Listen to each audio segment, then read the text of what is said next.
If you're like most guitarists, on Sunday morning or Wednesday night, you see that the band leader has chosen hymns for that week, you probably get a twinge of fear or anxiety because you know that you're going to have to play a lot of expensive chords. And one of those chords that intimidates a lot of players into either not playing the chord at all or just kind of skating by is the diminished chord. And so today we're going to take a complex, intimidating chord and make it super easy. Hey y'all, it's Derek from Worship Strategies. Thanks so much for clicking on this video, and we hope it helps you out. If you want to help us out to reach more churches and to reach more people with the content that we provide, please subscribe to our channel, like this video, and click the notification bell to stay updated on the content that we give to you. Thanks. Let's get back to the video. All right, so the diminished chord, like I said, is complex and it's intimidating. It's not like major chords, it's not like minor chords, and the further you build it up, the more complicated it can get. I mean, we have half diminished seventh chords, we have fully diminished seventh chords. Well, to make it really simple, we're going to learn one shape for our diminished chord sound, and we're going to apply it in the hymn, Great is Thy Faithfulness. And this is a song that uses a diminished chord as one of its fundamental chords towards the end of the verse. So we're going to play this in the key of D. And today I'm not using a pick, I'm just going to use fingerstyle, but you can strum some of these shapes. This is just the way that I'm playing it today. It's just fingerstyle. So anyways, before we get to the start of the chorus, at the very end of the verse, we have this diminished seventh chord where we sing, all I have needed, thy hand hath provided.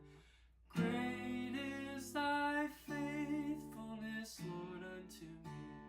So that great is thy faithfulness.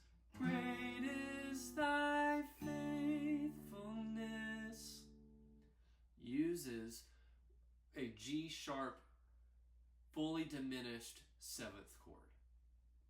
And now, when I say fully diminished seventh, that implies that we're going to have a root, a flat 3, a flat 5, and a double flat 7, and there's just too many numbers to worry about. Well, we're not going to worry about any of that. We're just going to find the root of that chord and apply 2 other notes around that.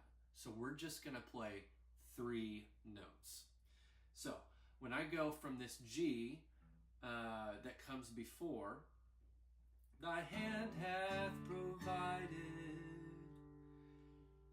great is thy faithfulness, I'm going to keep that same general shape that I used for that G, where my middle finger is resting on the 6th string, and my ring finger is kind of hanging back here.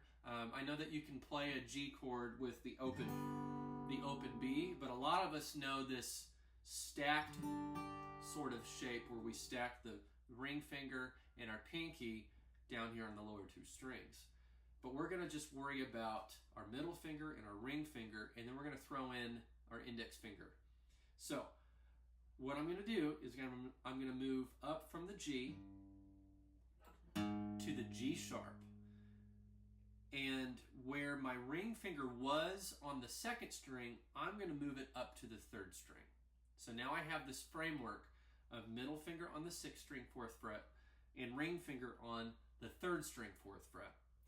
And then I'm going to use my index finger to come underneath at the 3rd fret to the 4th string.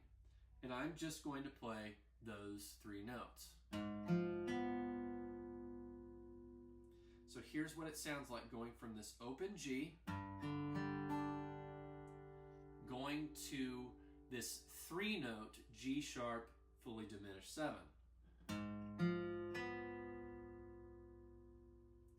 And you can even make this a 4-note chord by barring right here at the 3rd fret with your index finger and playing that 2nd string.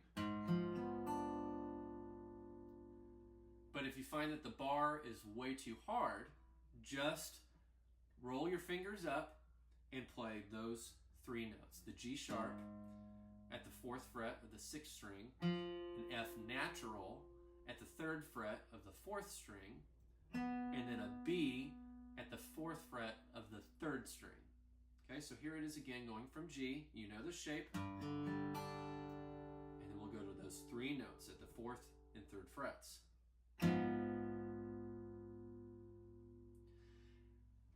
So that's all you need. That's the only shape that you need for that G sharp fully diminished 7th chord in that instance. So if you're strumming this, one thing to keep in mind is that you don't want to play the 5th string because it's not part of the chord and how it's spelled. So what I like to do is I use my middle finger, the back side of it, the back side of that finger pad, to mute underneath. I mute that 5th string underneath.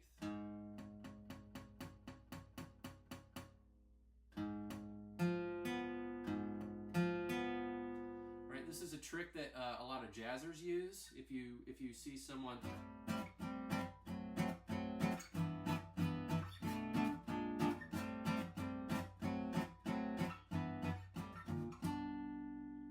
they just play what we call shell voicings, and that's what this chord is a shell voicing. When they play those shell voicings, they usually mute that inside string with the back side of their middle finger, right here. So let's cover that again. Going from the G, I'll strum it, and then I'm going to go to the G sharp fully diminished 7.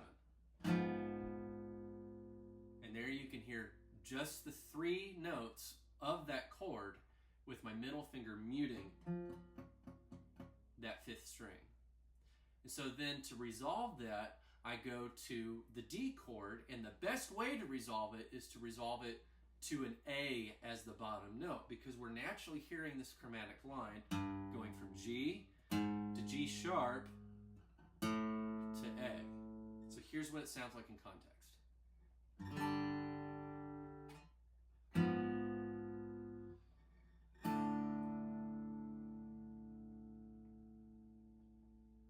So otherwise, if we don't lead into that A, it sounds like this.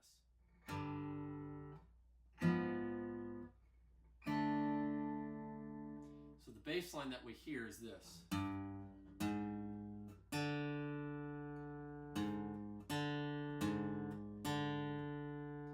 That leap is what we call a tritone, and it's a pretty dissonant sort of interval. And we like to hear intervals that go up a 5th or go up a 4th, but we usually don't like to hear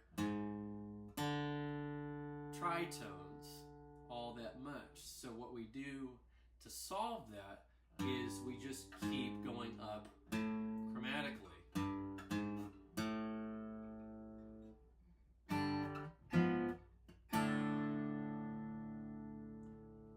This way we have smooth voice leading.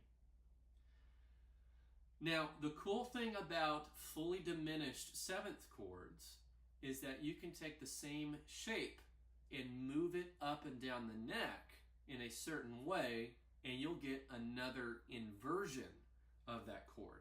So if I played this G sharp fully diminished 7th, and I go up 3 frets, I arrive at a new spelling of the same chord. This is what we call a symmetrical chord.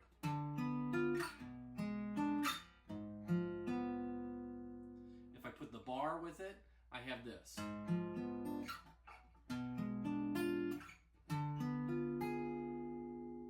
And so the notes of that fully diminished 7th chord are G sharp, F, B, and D. If I take it up 3 frets, I have B, G sharp, D, and F. Same notes, just spelled differently. Come up to D, 3 frets above. I have D, B, F, G sharp. So I can play these chords chords, and even all the way up here. Let's see if I can get it. Right? You normally wouldn't play all the way up here, but just, you know, just to take it up there and stretch out the voicings all across the register, you can play those voicings and lead them into your D chord. It works out pretty cool. So take that, play around with it like I always tell you, make it your own, and let's see what you can come up with.